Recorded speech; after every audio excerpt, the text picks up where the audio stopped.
हरे कथायनंता कहीं सुनाहे बहु विदेश घुषंता। देखिए, बहुत ही अनुकरणीय और सुंदर कथा है। व्यक्ति को मैं नहीं आना चाहिए। जहाँ मैं शब्द का आगमन हो गया वहीं व्यक्ति में अहंकार आ जाता है। ये घर है, ये परमात्मा का घर है, हमारा अपना कुछ भी नहीं है।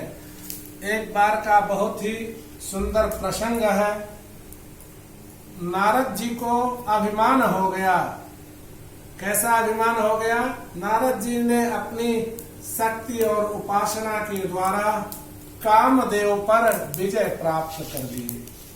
कि नारद जी के मन में हो गया कि मुझे कोई भी स्त्री मोहित नहीं कर सकती है। भगवान शंकर के पास पहुंच गए। बोले, देखिए आप क्या तपस्या किए, आपसे ज्यादा तो मैं तपस्वी हूँ। बोले, क्यों, क्या हुआ? बोले, मैं कामदेव पर विजय प्राप्त कर लिया, मुझे कोई भी मोहित नहीं कर सकता है। आप भी कामदेव पर विजय प्राप्त नहीं कर पाए हो। भगवान शंकर बोले, ये मेरे से तो कह दिए, कोई बात नहीं, और किसी से ये बात मत कहना। भगवान शंकर जानते थे कि और किसी देवता के पास पहुंच जाएंगे तो इनको दंड दे देंगे। ऋषि हैं, ऋषियों को दंड नहीं देना चाहिए, उनसे तो आशीर्वाद लेना चाहिए, उनको श्राप नहीं देना चाहिए।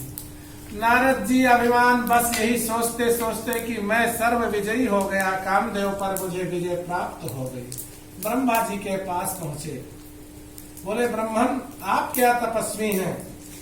आपसे बड़ा मैं तपस्वी हूँ। मैं शंकर जी से भी बड़ा तपस्वी हूँ। मैंने कामदेव पर विजय प्राप्त की, और मैं आपसे भी बड़ा तपस्वी हूँ, मैंने कामदेव पर विजय प्राप्त की। ब्रह्मा जी समझाए कि अभिमान नहीं करना चाहिए। ये बात शंकर जी से बोल दिए, उन्होंने भी सुन लिए, और ये बात आप मुझसे कह रहे हो, मैं भी सुन रहा हूँ और सुन लिया हूँ। इसलिए और किसी से मत कहना कि मैंने कामदेव पर विजय प्राप्त की है। यही सोचते सोचते नारद जी भगवान विष्णु के पास पहुंच गए और बोले, देखिए मैं कामदेव पर विजय प्राप्त कर लिया हूँ, जो कामदेव भगवान शंकर भी विजय प्राप्त नहीं कर पाए कामदेव पर। ब्रह्मन भी कामदेव पर विजय प्राप्त नहीं कर पाए, और साक्षात आप हरि, आप भी कामदेव पर विजय प्राप्त नहीं कर पाए हो। भगवान के सामने जो अहंकार करता है, भगवान उसका मान वर्धन करना भी बहुत अच्छे से जानते हैं। भगवान सोचे ये तो ऋषि हैं, समझाए आप तो ऋषि हैं, आपको दुनियादारी से क्या लेना देना है, घर गृहस्थी से क्या लेना देना है, आप तो लोगों को आशीर्वाद दें, आपके मुख से अहंकार अच्छा नहीं लगता है। भगवान सुनते रहे, समझाते रहे, किसी तरह मना करके भेज दिए। संयोग देखिए, ईश्वर लीला देखिए कि उस समय एक नगर में बहुत सुंदर राजकुमारी थी। उसके जो है विवाह के लिए स्वयंवर की घोषणा हुई। तो नारद जी भगवान के पास पहुंच गए। बोले, प्रभु आपके पास तो साक्षात लक्ष्मी है, देवी है, और ये सुंदर स्त्री हो न हो मुझे ही मिलना चाहिए, और कामदेव पर विजय प्राप्त, हाँ मुझे ही मिलना चाहिए। भगवान जो है सोचे कि देखिए अभी तो ये विजय प्राप्त कर लिए थे, अब सुंदर स्त्री की लालसा हो गई इनके मन में। बोले, देवर्षि आपको घर गृहस्थी की क्या पड़ी, आप तो ऋषि हैं। बोले, नहीं प्रभु, कैसे भी करके ये सुंदर स्त्री मुझे ही मिलना चाहिए। भगवान सोचे, अच्छा ठीक है, कोई बात नहीं। भगवान ने उनको जो है बानर का स्वरूप दे दिया, और स्वयंवर स्थान में भगवान स्वयं भी पहुंच गए और नारद जी भी पहुंच गए, और स्वयंवर हो रहा है। और लीला देखिए कि जहां जहां वो राजकुमारी जाती थी वरमाला लेकर के, नारद जी उछल कूद करते हुए वहां आके खड़ जाते थे कि अब ये मेरे वरमाला डालेगी, अब ये डालेगी। पता ही नहीं था वो बंदर दिख रहे हैं। और संयोग देखिए, भगवान मन ही मन मुस्कुरा रहे हैं। भगवान शंकर के 2 गण गए थे, वो मन ही मन नारद जी का रूप देख करके मुस्कुरा रहे हैं। और मुस्कुराते मुस्कुराते हंस रहे हैं। नारद जी सोचे कि ये मेरे ऊपर क्यों हंस रहे हैं, मैं तो सबसे सुंदर पुरुष हूँ, भगवान ने मुझे वरदान दिया है। लेकिन भगवान ने सुंदर पुरुष का वरदान नहीं दिया था, अभिमान तोड़ना था ना, इसलिए बंदर का स्वरूप दे दिए थे। अब वो दोनों गण हंस रहे हैं और नारद जी से कह रहे हैं कि आप अपना स्वरूप तो देखिए। यही विचार करते करते वो राजकुमारी जो सुंदर थी, विष्णु भगवान के गले में वरमाला डाल दी। तो लक्ष्मी स्वरूपणी थी, वो तो भगवान के द्वारा लीला की गई हुई थी।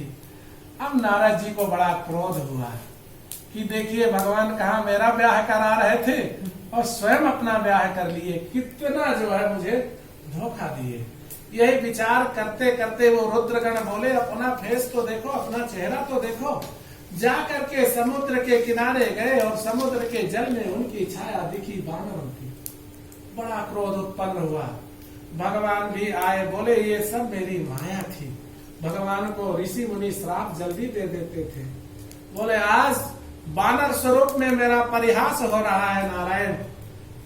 जब आप राम का जन्म लेकर के आएंगे तब यही बानर आपकी सहायता करेंगे। उनको आप हाथ जोड़ेंगे, आप उनको हाथ जोड़ेंगे, आप उनको नमन करेंगे, नमस्कार करेंगे। तो इसलिए मैं का अभिमान कभी नहीं आना चाहिए कि मेरे पास ये सुंदर वस्तु है, सुंदर आभूषण है, सुंदर घर है। ये सब कुछ भी नहीं। सुंदर क्या है? बड़ों का आशीर्वाद मिलता रहे, उससे बड़ा सुंदर कुछ भी नहीं है। तो अभी आपको मैं एक रामायण जी की चौपाई बोलते हुए अपनी वाणी को विराम दूंगा। सीताराम चरण रति मोरे, अनुदिन बढ़ाओ अनुग्रह तोरे, अनुदिन बढ़ाओ अनुग्रह तोरे।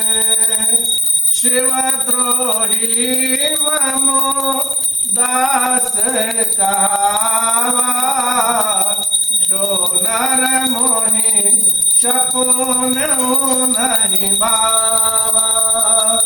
राम राज बैठे त्रैलोका, हर्षित भयो गयो सब शोका। बोलिए राजा रामचंद्र भगवान की जय, विष्णु भगवान की जय।